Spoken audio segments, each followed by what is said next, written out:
बिस्मिल्लाहिर्रहमानिर्रहीम। अस्सलामुअलैकुम।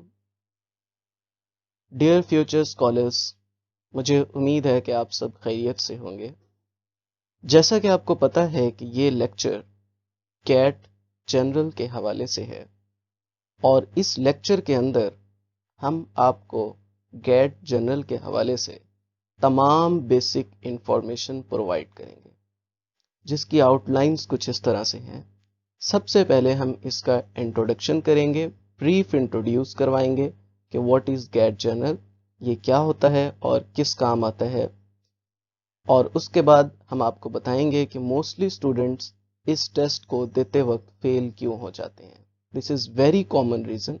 अक्सर स्टूडेंट 16 ईयर एजुकेशन के बाद भी इस टेस्ट को सक्सेसफुली नहीं दे पाते। और फिर हम आपको गाइड करेंगे कि हम इसको किस तरह से आसानी से प्रिपेयर कर सकते हैं जिससे हम पास हो जाएं। और लास्ट में हम आपके साथ कुछ सिलेबस की जो आउटलाइंस हैं उसको भी डिस्कस करेंगे, जिससे आपको काफ़ी हद तक आइडिया हो जाएगा। सबसे पहले स्टार्ट करते हैं, what is GAT general. GAT general एक ऐसा टेस्ट है जो आमतौर पर एमएस या एमफिल लेवल के प्रोग्राम्स में एडमिशन लेने के लिए दिया जाता है। आमतौर पर जब भी स्टूडेंट किसी भी यूनिवर्सिटी या कॉलेज से 16 ईयर एजुकेशन कंप्लीट कर लेते हैं, यानी दे बिकम अ मास्टर, और मास्टर बनने के बाद वो स्कॉलर्स बनना चाहते हैं, वो उस फील्ड में रिसर्च वर्क को स्टार्ट करना चाहते हैं, तो उस वक्त उन्हें आमतौर पर एक टेस्ट को पास करना पड़ता है which is known as GATE General Test, and GATE stands for Graduate Assessment Test।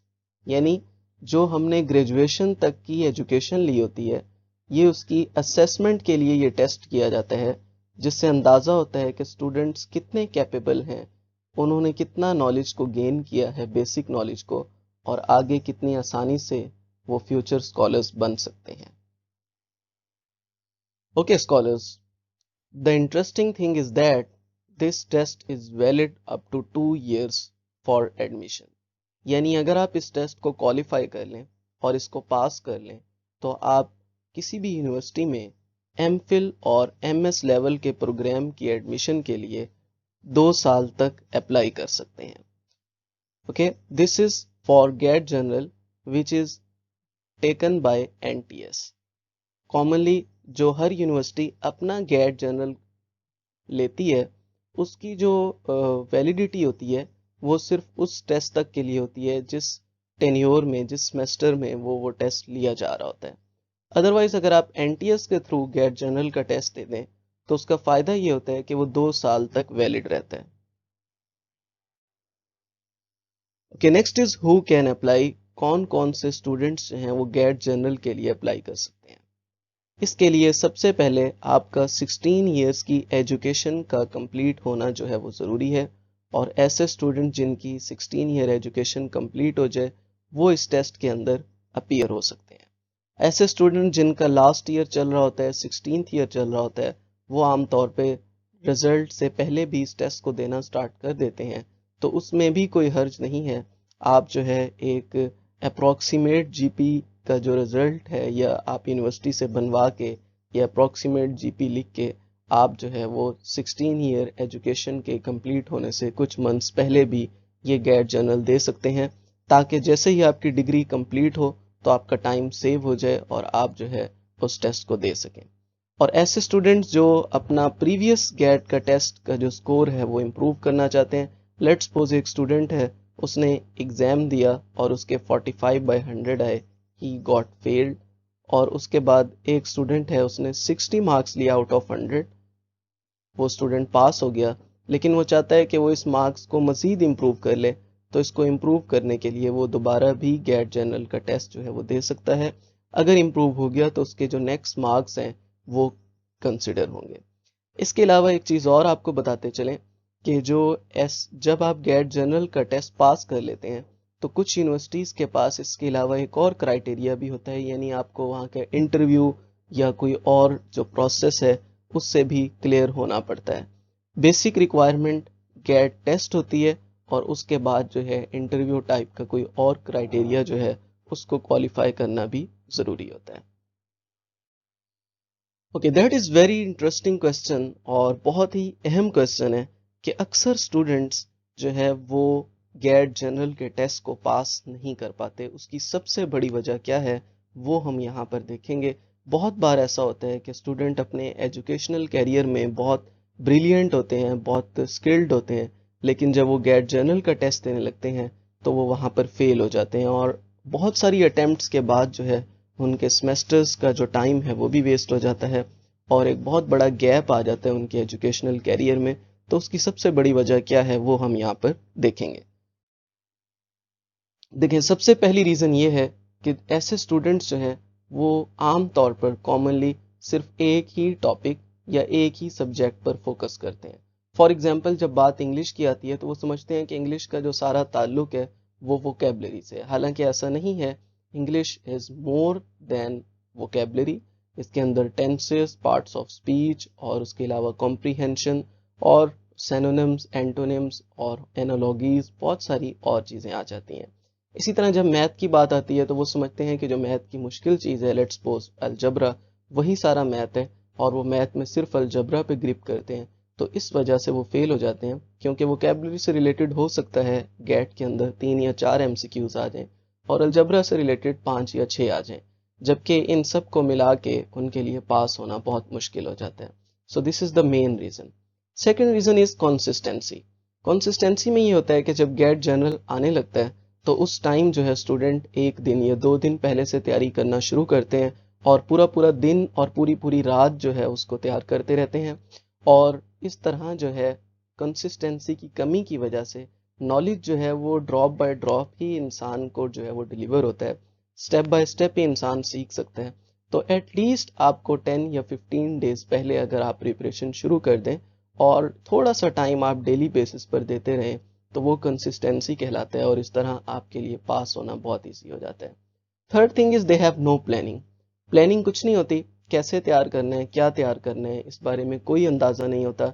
एक चीज को पकड़ते हैं और उसको बिल्कुल सारा एंड तक जो है वो याद करके रख देते हैं, हालांकि ऐसा नहीं होता। उसमें से सिर्फ कुछ एमसीक्यूज आ पाते हैं और इस तरह वो बहुत ज्यादा मायूस हो जाते हैं।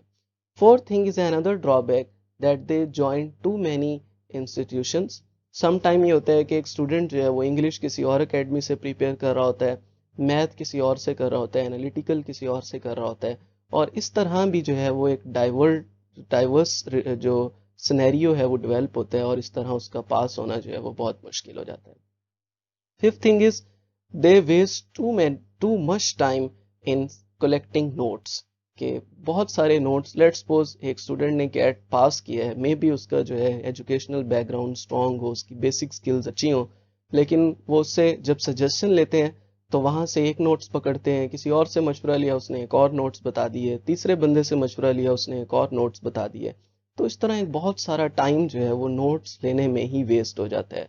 So that's why student get failed. So these are the main or common reasons due to which student fail in exam when they take GATE general test. Okay, next is how to prepare and pass, कि हम इस test को किस तरह से prepare कर सकते हैं और पास कर सकते हैं, उसकी क्या पॉसिबिलिटीज हैं। So let's move. First thing is find the best platform that suits you. This is very important कि आप जहाँ पर इजी फील करते हो। इट डजेंट मैटर कि आपके दोस्त ने या आपके कोलीग ने कहाँ से पास किया, इट डजेंट मैटर। आप कहाँ पर इजी फील करते हैं, आप कहाँ पर मैक्सिमम सीख सकते हैं, आपको वो प्लेटफॉर्म ज्वाइन करना चाहिए। और वो प्लेटफॉर्म जो आपको प्रिपरेशन में, थॉरो प्रिपरेशन में, कंप्लीट तैयारी में हेल्प करवा सके। नो मैटर कि वहाँ आप फिजिकली उन लेक्चर्स को अटेंड करें या ऑनलाइन या किसी वर्चुअल सोर्स से करें।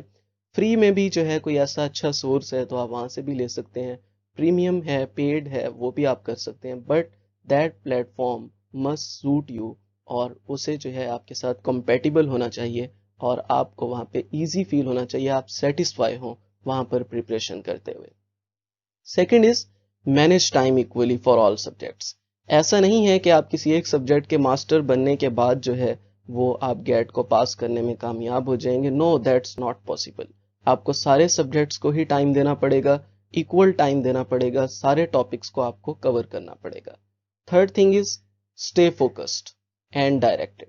आप फोकस्ड रहें, यानी कि आपने क्या तैयार करना है वो आपको क्लियर होना चाहिए, और उस टॉपिक को आपने कितना टाइम देना है ये आपको बिल्कुल क्लियर होना चाहिए।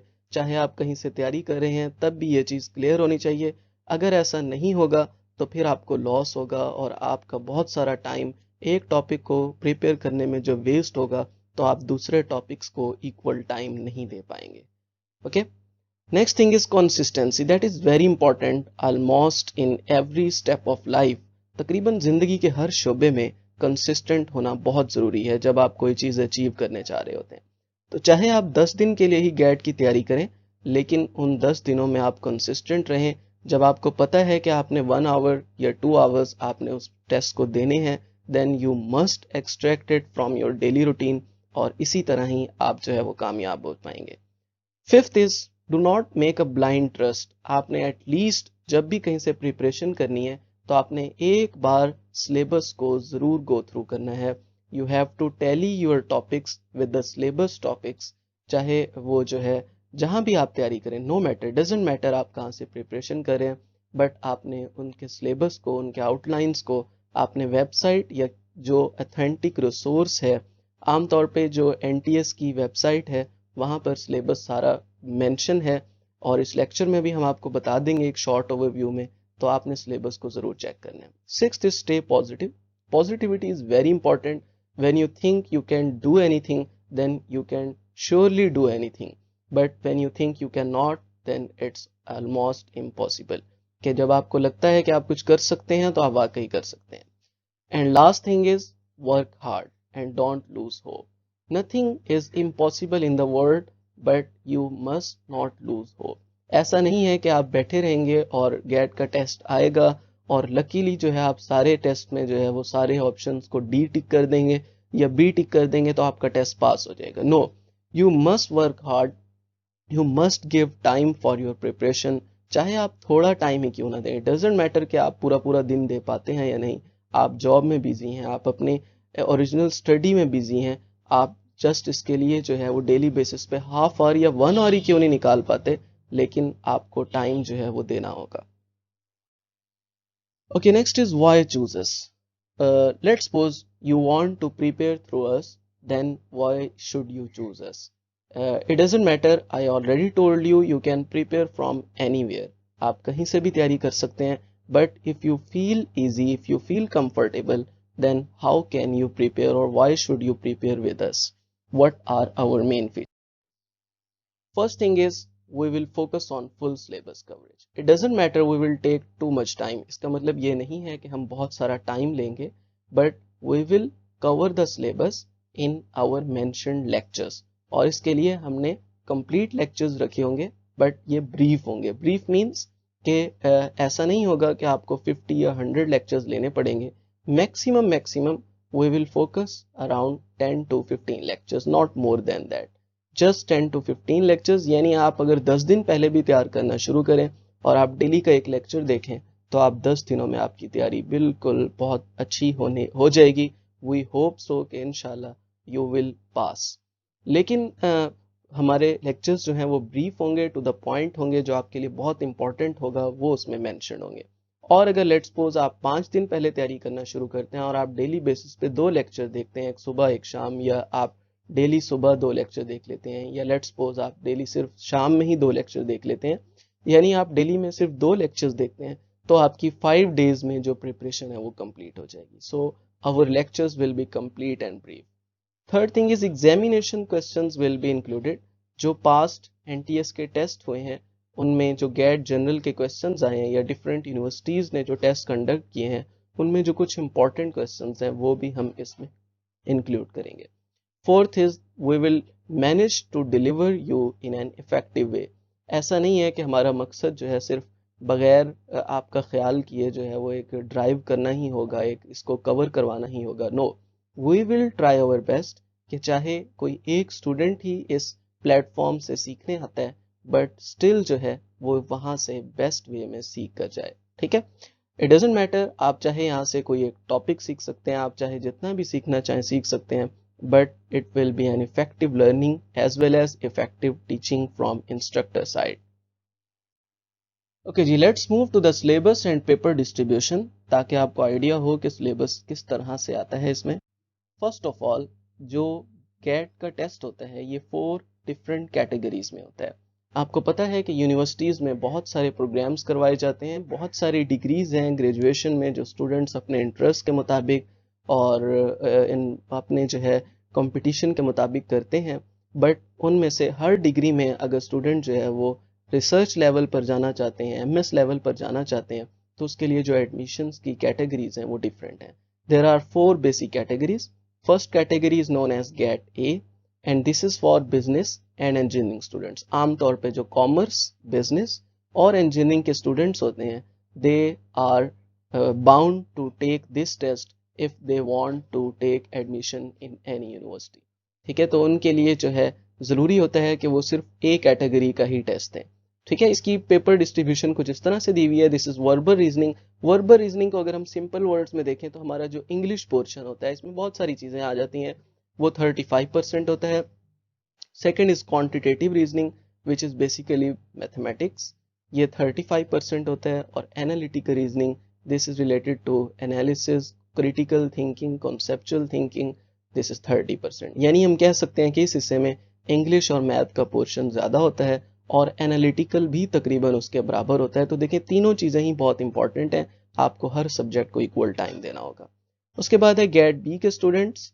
सेकंड ग्रुप, इसमें आर्ट्स, ह्यूमैनिटीज़, सोशल साइंसेज जैसे कंप्यूटर साइंस है, उसके अलावा जो है इसके अलावा जो है कुछ और ह्यूमैनिटीज़ के सब्जेक्ट्स हैं, आर्ट्स के हैं, ये सारे आ जाते हैं। इसमें सबसे ज़्यादा जो है वो वर्बल रीजनिंग होता है। यानी जैसे लेट्स सपोज किसी ने इंग्लिश के अंदर जो है वो परसू करना है एमएस को, एमफिल को, तो इनके अंदर जो पेपर डिस्ट्रीब्यूशन है वो कुछ इस तरह है कि इसमें सबसे ज़्यादा एडवांटेज ये होता है कि अगर कोई स्टूडेंट इंग्लिश को ज़्यादा फोकस करे और कंपैरेटिवली बाकी सब्जेक्ट्स को थोड़ा सा लेस टाइम दे दे, तो भी उसकी तैयारी जो है वो बहुत अच्छी हो जाती है। This is 50% and next is 30 and 20। Third group is gate C. Gate C के अंदर आमतौर पे एग्रीकल्चर, वेटरनरी, बायोलॉजिकल स्टूडेंट्स जो होते हैं, जैसे फॉर एग्जांपल बायो के अंदर डीवीएम स्टूडेंट्स आ जाते हैं, बायोटेक है, बायोटेक्नोलॉजी है, इनसे रिलेटेड जो स्टूडेंट्स होते हैं, एग्रीकल्चर है, आमतौर पे जो मेडिकल के स्टूडेंट्स होते हैं उस फील्ड से रिलेटेड, ठीक है, जो बायो से रिलेटेड, तो उनको जो है गेट सी देना पड़ता है। और इसके अंदर जो पेपर डिस्ट्रीब्यूशन है इसमें इंग्लिश 45% होता है, क्वांटिटेटिव जो है वो 35 और एनालिटिकल 20, टोटल 100 एमसीक्यूज होते हैं। Next is GAT D. GAT D specially for religious students. Religious students वो होते हैं जो आमतौर पे रिलीजियस कोर्सेज करके आते हैं। लेट्स सपोज जैसे शहादतुल आलमिया एक कोर्स है और इसके बाद जो है वो एमफिल और एमएस में एडमिशन लेना चाहते हैं, तो ये कैटेगरी स्पेशल उनके लिए बनाई गई है। इसके अंदर एनालिटिकल का पोर्शन कम से कम रखा गया है and this is similar to GAT B. इसमें जो वर्बल रीजनिंग है वो बहुत ज़्यादा होती है, लेकिन इसमें जो क्वेश्चंस होते हैं वो थोड़े सिंपल होते हैं, ताकि उनका जो बैकग्राउंड है वो बहुत कम होता है इंग्लिश मैथमेटिक्स से, लेकिन फिर भी उन्हें जो है वो कवर करना पड़ता है ताकि वो गेट को आसानी से पास कर सकें। ठीक है, so that was very important कि आप अपनी कैटेगरी को चूज़ करें और उसके मुताबिक जो है आप तैयारी शुरू करें। बट देखें इसमें जो बेसिक चीज़ है वो ये है कि सारी कैटेगरीज के लिए 3 ही सब्जेक्ट्स हैं, इंग्लिश, मैथ और एनालिटिकल, और तीनों सब्जेक्ट के सब टॉपिक्स इसके अंदर आते हैं। फ़र्क ये है कि एक के कुछ एमसीक्यूज कम आते हैं, दूसरे के ज़्यादा आ जाते हैं। अदरवाइज आप जब गेट की तैयारी करेंगे तो आप इन तीनों सब्जेक्ट्स को ही टाइम देंगे। ओके, नेक्स्ट देखते हैं जी वर्बल रीजनिंग के अंदर क्या क्या आ जाता है। वर्बल रीजनिंग के अंदर सबसे पहली चीज़ है वोकैबलरी। वोकैबलरी में देखें बहुत सारी चीज़ें आ जाती हैं। प्रीफिक्सेस यानी किसी चीज़ से पहले क्या आता है, एंड में क्या आता है। एनालॉगीज, जब हम किसी चीज़ के साथ रिलेशन फाइंड कर रहे होते हैं। Antonyms, synonyms, conceptual sentence. Grammar से आप बहुत ज़्यादा फेमिलियर हैं। ग्रामर के अंदर जो है वो मेन चीज़ टेंसेस, फिर पार्ट्स ऑफ स्पीच, कंडीशनल्स और फंक्शंस। और कॉम्प्रीहेंशन कहते हैं आमतौर पे आपको एक पैराग्राफ दिया होता है और नीचे उससे रेलिवेंट कुछ क्वेश्चंस होते हैं और आपने उससे रेलिवेंट क्वेश्चंस के अंदर जो है वो ऑथर जो है वो मेन आइडिया पूछ सकता है, टाइटल पूछ सकता है, टॉपिक सेंटेंस पूछ सकता है, किस तरह का पैसेज है ये पूछ सकता है, क्या मैसेज कन्वे किया जा रहा है, सब पूछा जा सकता है। सो आप देखें ये वर्बल के अंदर ही 3 डिफरेंट टॉपिक्स हैं और हर टॉपिक के अंदर फर्दर सब टॉपिक्स हैं। तो ऐसा कैसे हो सकता है कि एक स्टूडेंट जो है वो सिर्फ वोकेबलरी पे फोकस करे तो वो कहे कि मेरी इंग्लिश जो है वो परफेक्ट हो गई है और तैयार हो गई है? This is not possible. उसे अगर पास करना है तो उसके लिए उसे इन सब टॉपिक्स को ही, चाहे कुछ लिमिटेड टाइम देना हो, लेकिन थोड़ा थोड़ा महदूद टाइम जो है इन सब टॉपिक्स को बेसिक नॉलेज जो है वो गेन करना होगा, ताकि उसे आइडिया हो कि मैंने क्वेश्चंस को कैसे सॉल्व करना है पेपर में। Next is quantitative reasoning. Quantitative reasoning के अंदर which is main mathematics, math का जो पोर्शन होता है ज़्यादातर वो इसमें आ जाता है। इसमें सबसे पहले है अरिथमेटिक। अरिथमेटिक के अंदर जो बिजनेस मैथ होता है, जिसके अंदर देखें जैसे उशर है, ज़कात है, परसेंटेज है, प्रोपोर्शंस हैं, रेशियोज हैं, बिजनेस मैथ, इन सारी चीज़ों का जो क्वेश्चंस होते हैं ये सारे अरिथमेटिक के अंदर आ जाते हैं। This one is first group. Second group ये होता है कि इसके अंदर अलजबरा आ सकता है। अलजबरा में जो है बहुत सारी चीज़ें हैं, वेरिएबल्स आमतौर पे X Y A B C equations दी होती हैं, ये सारी चीज़ें जो है ये पूछी जा सकती हैं। कुछ सीक्वेंसेस दिए जा सकते हैं, मैट्रिसेस के क्वेश्चंस आ सकते हैं, थोड़ा बहुत ग्राफ्स के बारे में, सेट्स, फंक्शंस, इन चीज़ों के बारे में पूछा जा सकता है। Third thing is geometry. Geometry आपको पता है जो आमतौर पे शेप्स के साथ डील करती है, जिसमें ट्रिग्नोमेट्री यानी ट्राइंगल आ जाती है। उसके अलावा जो है सर्कल आ जाता है। ये दो मेन ग्रुप हैं ज्योमेट्री के, जिसके अंदर ट्राइंगल और सर्कल्स को ही आपने स्टडी किया होगा। अगर नहीं किया होगा तो हम इसके अंदर कर लेंगे, लेकिन ये मेन चीज़ें हैं जो इसमें आती हैं। डाटा प्रोसेसिंग के अंदर आमतौर पे स्टैट या प्रोबेबिलिटी के कुछ क्वेश्चंस आते हैं। फॉर एग्जांपल कि एक बच्चे ने जो है वो खेल के दौरान टॉस किया और टॉस के ऊपर जो है हेड और टेल जो है वो कॉइन के ऊपर है। आप बताएं टेल की क्या प्रोबेबिलिटी होगी और हेड के आने की क्या प्रोबेबिलिटी होगी।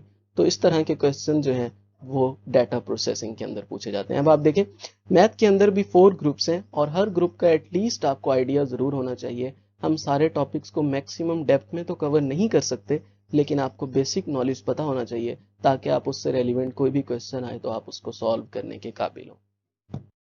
Okay, third thing is analytical. This syllabus is very simple and to the point. लेकिन इंटरेस्टिंग बात यह है कि स्टूडेंट्स को जो सबसे ज़्यादा प्रॉब्लम होती है वो एनालिटिकल क्वेश्चंस को ही करने में होती है। हालांकि ऐसा नहीं है कि वो इसको नहीं कर सकते, but they do not have idea how to solve this question. ये असल में ऐसे क्वेश्चंस होते हैं जिसमें आपकी जो एनालिसिस करने की पावर है वो देखी जाती है, आपकी थिंकिंग की पावर देखी जाती है कि आप कितना अच्छा लॉजिक्स को निकाल सकते हैं। तो इसलिए ये क्वेश्चन थोड़े से मुश्किल लगते हैं। हालांकि इनका सिलेबस भी बहुत कम होता है, यानी किसी भी तरह का क्वेश्चन जो है वो आ सकता है। लेकिन आपको अगर आपके पास अगर आप 10 to 15 क्वेश्चंस भी अगर आप एनालिटिकल क्वेश्चंस को सॉल्व कर लें और उनको सीख लें, सीखना बहुत ज़रूरी है कि आप किस तरह से उनको सॉल्व करेंगे, तो आप उससे रेलिवेंट किसी भी क्वेश्चन को सॉल्व करने की पावर जो है वो रखते होते हैं। ठीक है, so that's why understanding is very important. हम ये नहीं कह सकते श्योरली कि एक एमसीक्यू जो हमने पढ़ा है वही MCQ as it is exam में आ जाए, लेकिन हम ये कह सकते हैं कि इस एमसीक्यू का जो कॉन्सेप्ट है वो डेफिनेटली एग्जाम में किसी और वैल्यू, किसी और क्वेश्चन के हवाले से पूछा जा सकता है। Okay, next is how to register. Register for GAT. This is about GAT कि अगर आपने गेट प्रिपरेशन का टेस्ट देना है, सॉरी गेट जनरल का टेस्ट देना है किसी भी यूनिवर्सिटी के पास आउट करने के लिए, तो आप एनटीएस पर कैसे उसके लिए रजिस्टर हो सकते हैं। तो इसके लिए आपको एनटीएस वेबसाइट पे जाना होगा, अपनी रिसेंट फोटोग्राफ जो है पासपोर्ट साइज वो अपलोड करनी होगी और अपने डिजायर्ड टेस्ट को, कैटेगरी को और सिटी को जो है वो चूज करना होगा। और वहाँ से एक डिपॉजिट स्लिप जो है डिटेल्स एंटर करने के बाद बनेगी, वो आप उसको डाउनलोड कर लेंगे और उसका जो है वो बैंक फीस डिपॉजिट करेंगे और उसके बाद आप उस डिपॉजिट फीस को उसकी एक कॉपी अपने पास रख लेंगे और उसकी जो ओरिजिनल फाइल है उसको आप जो है एनटीएस के इस एड्रेस पे which is given on the website उस पर जो है आप भेज देंगे। Next is how to fill answer sheets. आप आंसर शीट्स को कैसे फिल करेंगे, दिस इज वेरी इंपॉर्टेंट। देखेंगे कुछ आइडियाज दिए हुए हैं। This one is correct filling कि जब आप आंसर्स को फिल कर रहे होते हैं तो इस तरह से कुछ सर्कल्स दिए होते हैं, आपने इनको कम्प्लीटली फिल करना होता है।